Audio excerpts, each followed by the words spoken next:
Johnny Dollar. Dollar, my name is Parnell. Hank Parnell. I live out here in Muddy Gap, Wyoming. Mr. Parnell. Yeah, just call me Hank. All right, Hank. What did you say the name of your city is? City? Why, it's only a little town, Dollar. Muddy Gap, Wyoming. Muddy what? Well, just what it sounds like. Muddy Gap. Muddy Gap. I see. Yeah, due west of Casper, south of Powder River. It's not too far from where the Poison Spider Creek begins. You look it up on a map, and, well, here we are. All right, I'll look it up. But what seems to be your problem, Hank? Oh, Dollar, I'm the owner and editor and reporter and, well, just about everything else in Muddy Gap Weekly Tribune. Yes? I'm also the only agent for at least 50 miles around here for the Great Southwest Insurance Company. Oh, I see. Yes, sir. Now, I wonder if you could hightail yourself out here in one big fat hurry. Well, that, And that means on that little old expense account of yours. Can you do it? Well, that depends. You are talking about insurance business now, aren't you? Well, not yet, Dollar, but, well, put it this way. Yeah? Unless you can give us a hand, Great Southwest is plumb liable not to have any office or agent or anything else out here anymore. Afraid I don't understand. Well, then let's put it this way. Yes? What I want you out here for is to keep the town of Muddy Gap from getting itself blowed right clean off the map. Well, sir? Well, sir, I'll be out to see you.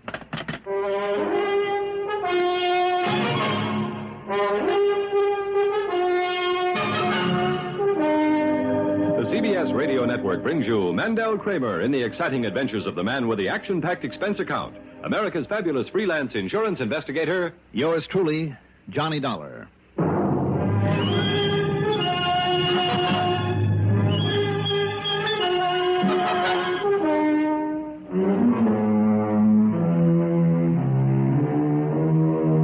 Expense account submitted by Special Investigator Johnny Dollar to the Greater Southwest Insurance Company branch office in the town with the unlikely name of Muddy Gap, Wyoming. Following is an account of expenses incurred during my investigation of the Mad Bomber matter.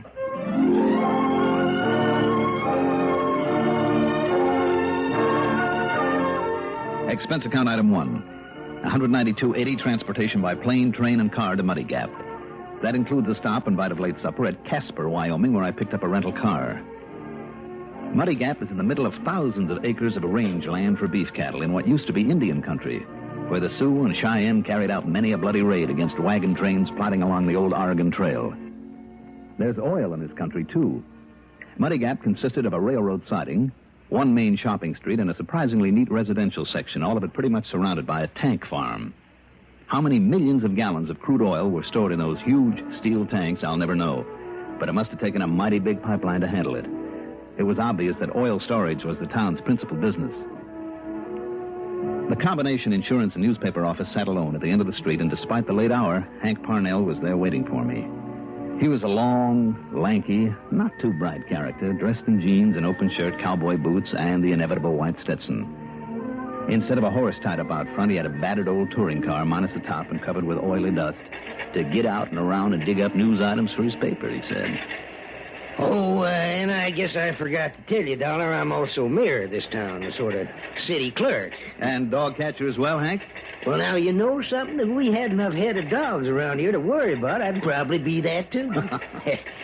Oh, and I'm also sort of acting police chief while Rafe Tucker's down to see his relations down in Texas. Mm-hmm.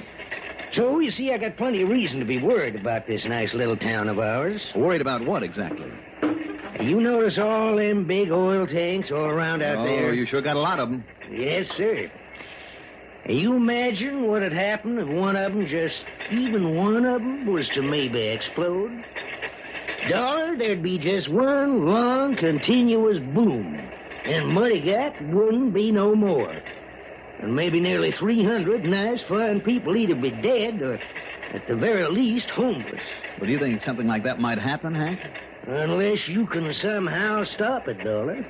Or rather, I mean stop him. Who? Billy Benbow's his name. Born and brought up right here in Muddy Gap. Yeah? A real bad boy. Always in trouble. Been a little older, he'd spend most of his time in the jail. Mm-hmm. So when the last war came along, my father, he run this paper then. He got an idea for ridding us of Billy. Yeah, so we wrote a couple of editorials or two to sort of pass on that idea. First thing you know, the draft board kind of caught on. The first thing he knew, Billy Boy was in the Army. Well, I'd say that was a pretty smart idea, Hank. Yes, sir.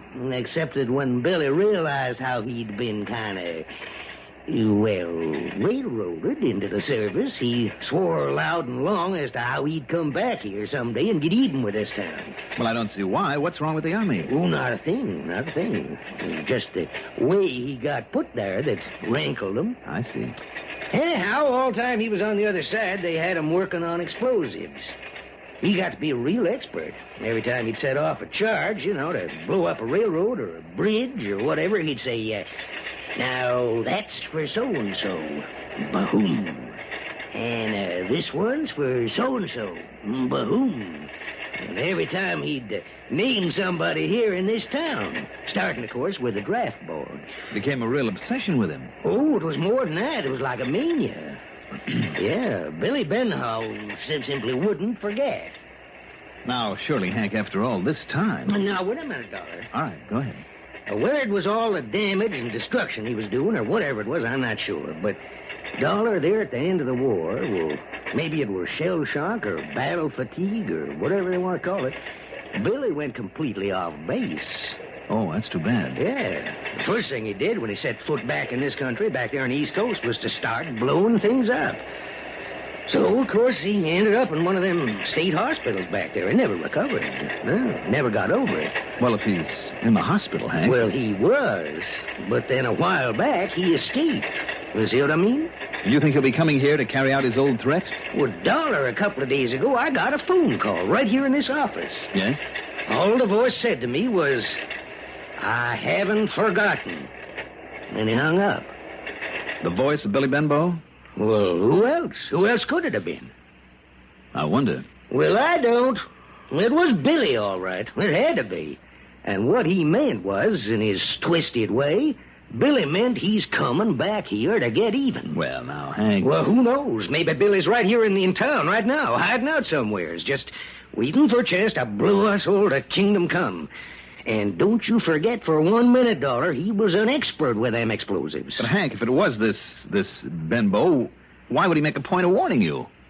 Well, Dollar, man with a mind like that, I don't... Well, you may be right. Tell me, have you mentioned this in your paper? Have you notified the townspeople? What, and got them all up into a panic? No, sir. But somehow, Dollar, we got to stop him. All right. Now, listen, Yeah? I take it you haven't much of a police force here?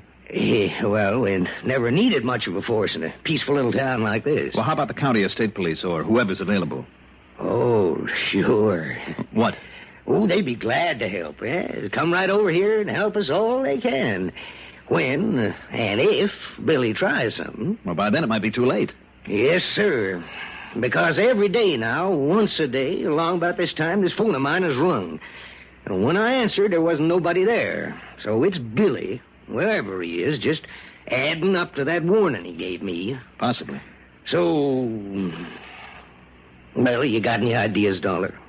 Well, to be perfectly honest about it, Hank, before I believed that after all these years Billy would actually come back here, I think I'd like a little more convincing evidence. Evidence?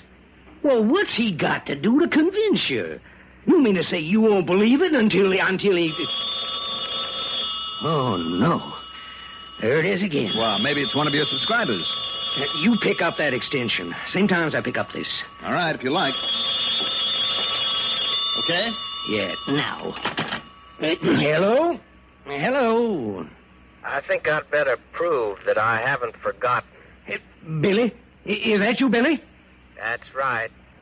Billy Benbow. Now listen, Billy. Hello? Hello? He's hung up, I'm afraid. Now, you see now, Dollar?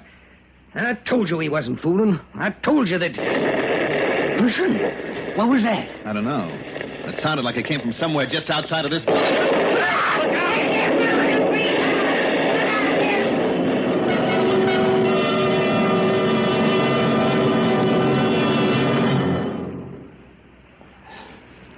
Remember how much racket automobiles used to make?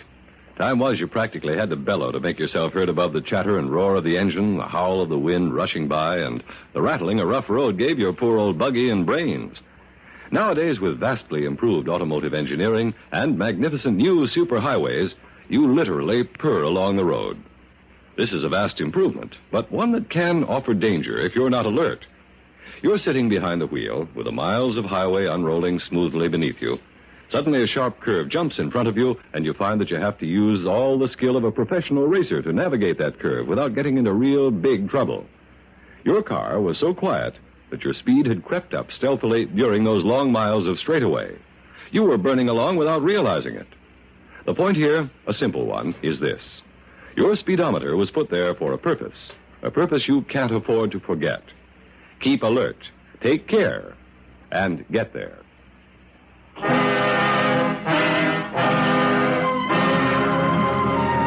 next thing I remember was crawling out from under Hank's desk. Hank himself had tried to make a dash for the press room, but was forced back by the blast and ended up beside me. As for the press room, it was a shambles. Oh, my. Why here, Dollar? Why in here? Why'd he pick to blow up my press this way? Hank, didn't you say it was your father's idea? That way of getting him out of town? Yeah, you're right. And he spread the word by putting the stuff in the paper. All right, then maybe this is all he wants to do, put your paper out of business. Yeah, maybe so, Dollar. I hope so. But he's still got to be caught and locked up again. Yes, but where do we start looking for him? Well, he was here to set off this here bomb, wasn't he? Only seconds after you talked to him on the phone? Oh, yeah, you're right. If he was somewheres on the telephone, there's no other buildings nearby. How could he be around here, too? Wait a minute. Look. Looks like this is the answer right here. Why, that's a clockwork. That's right. A little timing device. That means, Hank, that he could have been 100 miles away. What is it, Hank? What's happened around here? Sounds like a big explosion. Yeah, that's... Oh, looks like one, too. Yep, it was all right, Pete. What happened? Hey, smells to me like dynamite in here. Dynamite? What's the matter with your smeller, boy? What? It was just that big can of benzene I had for cleaning up the type I use on the paper. It was, huh? Yeah, that's what it was. I had the dang thing up a little too close to the heater, and it blew up, that's all. Boy, sure funny it didn't start a fire then, Hank. What do you mean, funny? We were lucky, that's all. Well, I guess you were. I'll tell you this, though, Hank. Just don't bother right now. It was only the can of benzene. No, I mean about you saying there wouldn't ever be any excitement around here when I took on this job. Oh, yeah. It looks like I was wrong. What is your job, Pete? Oh, I'm sorry. I should introduce you to. This is Pete Branson, huh? Oh, yeah. Mm-hmm. Him and Tony Batten are the rest of the police force here in Muddy Gap. Mm-hmm. Yeah, glad to meet you. What'd you say your name is? Johnny Dollar. But now listen, you hear the hoax out there? Yeah, Tony's out there, too. Well, you and him just keep that mob out of here, will you? Tell them everything's okay. It was just that can of benzene, like I said. Sure, Hank. Now, go on now. You and Tony keep that mob out of here. Okay. It's okay, folks. Just had a little accident back there in the print shop. Everything's under control. But just to make sure, Hank don't want anybody hanging around. Pete now, Branson? Come on, Tony. Let's get him all away from here. Come on. What happened to him, Hank? What, you mean his face? The way it's all cut up that way? Yeah. Well, it tells me he once got drugged behind a horse. You know, foot caught in a stirrup. Oh, I see. So the one thing he won't ever do anymore is get himself on top of a horse. Me, I don't blame him. Hank, that excuse that you gave for the explosion. Oh, you think I should have told him the truth and let him spread the word and get the whole town into a panic? Well, if we were sure there won't be any more of them, that Billy's satisfied his yen for revenge by putting your paper out of business, okay, but if your fellow townspeople are still in danger... And didn't you mention the draft board? Who are they? Oh, they're all long gone, Dollar, except for old Grandpa Whedon. Oh, Lord. Well? Oh, Lord, that old house of his, it's right over near the terminal end of one of them pipelines off the tank farm, and if that place were to get blowed up, and if one of the tanks were to go, why, there'd be nothing left of this town. Then if Billy is still around... Well, how can we know? Wait a minute, telephone. What? It's the old-fashioned kind. It's no dial, which means you have to call an operator. Well, sure, Which also means that the operator has to call you. Come on, Hank. What are you going to do? We're going to find out where that... Hello? Hank Parnell, whatever happened down there at your newspaper office? Listen, operator. Whatever you had blow up over there fairly shook me out of my chair. I haven't had such an explosion here in Muddy Gap since Allie Briscoe's still blew up and everybody thought the whole tank farm was gone. Look, miss. Look, Hank, you better tell me what happened so I can... Well, I mean, you know, in case somebody calls in and wants to know. Operator, Well... will you listen to me a moment? What? Who are you? I'm speaking for Hank Parnell. Well, anything happened to him? Is he all right? No, he's all right. Now, listen. Yes? Just before the accident, you rang this phone. Well, that's right. I had a call for him. Do you know who was calling? No, he kept his voice low. Well, what'd you say your name is? Well, I didn't, and it doesn't matter. But what I want to know is, where did... You know something? Hmm? You sound exactly like that Johnny Doll on the radio. Operator, listen, And please. if you are and you're in town... Miss... Well, the folks around here would sure like to know that, they would. Now, listen, do you know where that call for Hank Parnell came from? Well, of course I do. Where? Well, the one outside phone booth we have over outside the drugstore. Okay, thanks. You heard? Yeah, Dollar. Then he is in town. I'm afraid so. Hank, you better take it. Okay. I'll listen in. Hello? You got the sample, Parnell. The big one's coming later. Billy. That's right. Later when? What do you mean by later? Maybe tonight. Billy, listen. Hello? Dollar, we gotta get the people out of this town. 300 of them before he can strike again? I don't know, but we gotta try. It's too late, and you know it. Well, then what can we do? Dollar? It's a long chance, Hank. I know it is. What? But I'm betting that he's been around this town a long time, maybe for weeks. Now, doesn't that mean anything to you? Well, I don't get it. All right, listen.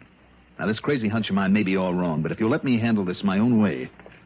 Will you, Hank? In spite of the fact that it may mean jeopardizing all the people in town. Anything you say, Dollar, as long as we do something. All right. Those two boys on the force. Do you know where to reach them right now? Who, Tony and Pete? Yes. Yes. All right. Call them up and have them come over here. Then if you and they will follow my orders to the letter and without question... Well? We'll do anything. Okay. Get them over here.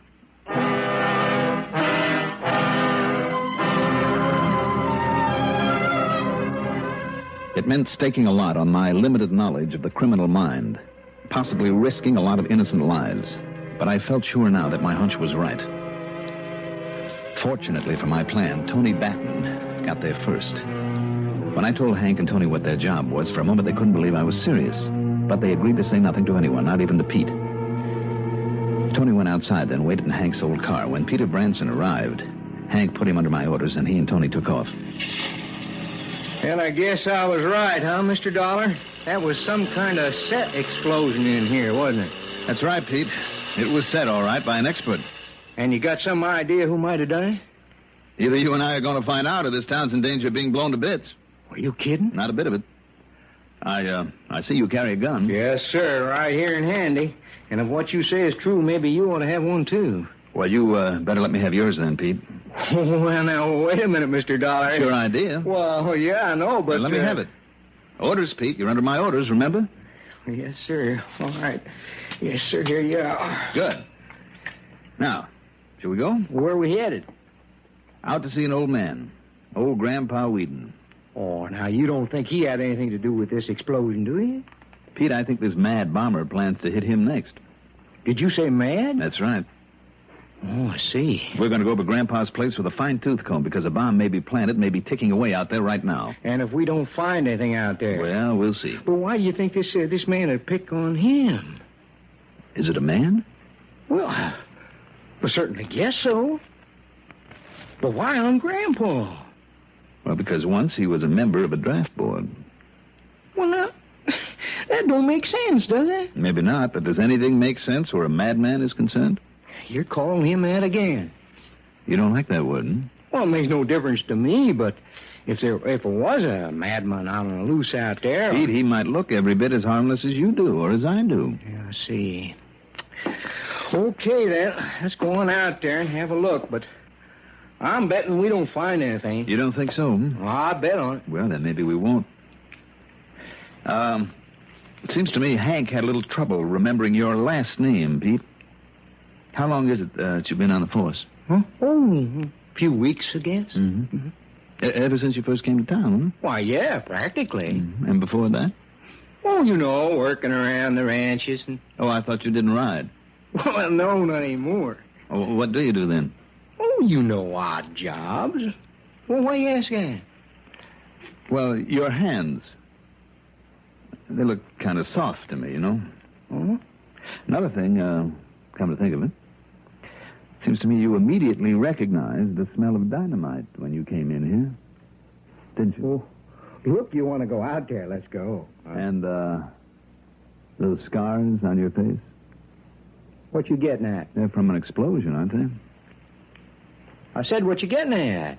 I've seen too many of those kind of scars not to recognize them. And you knew that because of them, nobody around here would recognize you. Didn't you, Billy? Okay, Dollar, that's enough.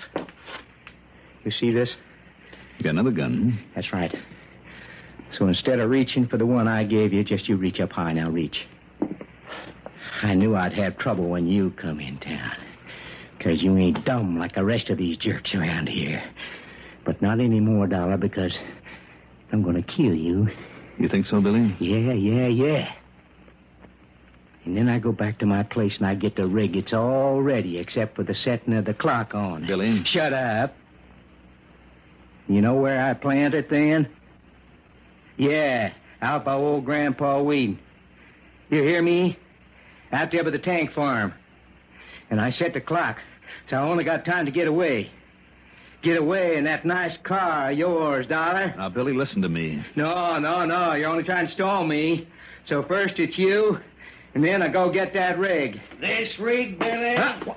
This bomb we found over in your room? You found it. You better drop that gun, Billy. No. Come in. Oh, you pull that trigger, Tony, I still get off a shot. He's right. Let me take care of this. Wowee. That's a mighty good left you got there, Dollar. I guess he was right, though, Hank, about you being pretty stupid. Well, now, you just wait. Didn't you think about what might have happened if Tony'd pulled off a shot right next to that bomb you have in your hand? Oh, my gosh. Mm-hmm. You should have. Remarks? Why bother on this one? As for the expense account, let's call it a total of $350. Yours truly, Johnny Dollar.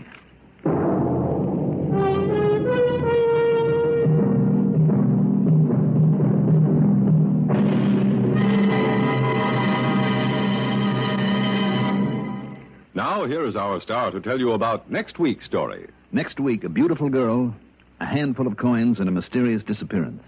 Join us, won't you? Yours truly, Johnny Dollar. Yours truly, Johnny Dollar, is written by Jack Johnstone, produced and directed by Bruno Zerato Jr., music supervision by Ethel Huber. Johnny Dollar is played by Mandel Kramer. Also featured in our cast were Court Benson as Hank Parnell, Lawson Zerby as Pete Branson, Cliff Carpenter as Billy Benbow, and Barbara Cassar as the operator. Be sure to join us next week, same time, same station, for another exciting story of yours truly, Johnny Dollar. Art Hanna speaking. The #1 network for news, expanded CBS News on the CBS Radio Network. This is WROW Music in Albany, New York. A newcomer in town can feel mighty lonesome. Welcome Wagon hostesses make these newcomers feel wanted when they make their cordial Welcome Wagon visits. Their baskets contain useful gifts from civic-minded businessmen, invitations to participate in varied social and volunteer activities of the many civic agencies in the community. In addition, every Welcome Wagon call recipient in the greater Albany or Schenectady areas, as well as Delmar, Latham, or Scotia, is invited to attend the local Welcome Wagon Club. This is an organization of newcomers all anxious to make friends. Various Welcome Wagon clubs vary from 30 to 150 members who meet monthly. Their interests include bowling, golf, cards, handcraft, and dancing. You can help to make your new neighbor feel at home. Call State 59640 today and make your neighbor eligible for the many opportunities in a Welcome Wagon Club. Remember, State 59640. WROW Music Time now, 25 minutes before 7 p.m. You've been listening to the OTR Gold Network. Find more classic radio at otrgold.com.